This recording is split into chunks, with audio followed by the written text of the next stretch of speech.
Well, hello, everybody. Thank you so much for checking out the history of Wyoming Baptist Church.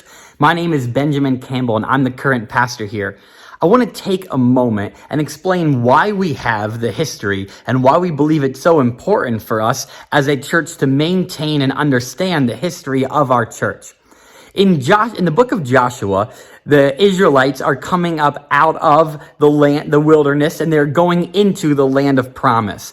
And one of the first obstacles that they come across is the Jordan River.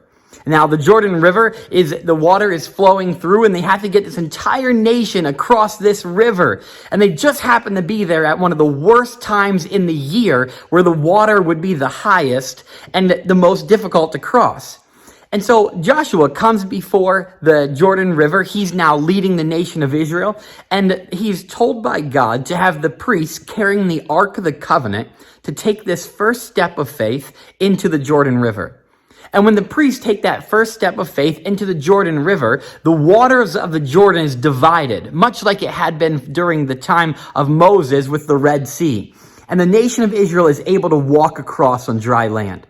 Now, to celebrate this, in Joshua chapter 4, the command is given for one man from each of the 12 tribes to take one stone and build a monument. The purpose being that in times to come, when people would have forgotten what had happened there, that the children of these people that were not there would ask the question, is this monument here? And then those that knew the history would be able to fill them in and say, this is when God was faithful and he helped us as a nation get through the Jordan River. And so it was to be a monument of God's faithfulness. That's exactly what I want this to be. I want the history of Wyoming Baptist to be a monument of God's faithfulness. And so that's why we want you to be able to see and understand and have some background as to where our church came from. Our church was established in 1810, so we have over 200 years of history here at this church. That represents a lot of pastors and leaders and servants and teachers and families, right?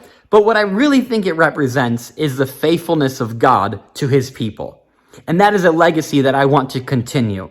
And so my question for you is, I don't know where you are in your faith, but I hope that you, much like those priests, are able to take a first step of faith into pursuing and asking the question, who is Jesus? And what has he done for me? And why do so many people serve him? And my prayer is that one day you'll be able to look back at your life and your life can be a monument to the faithfulness of Jesus Christ. So thank you so much for joining us and checking out the history of Wyoming Baptist. I appreciate you so much. Have a great day.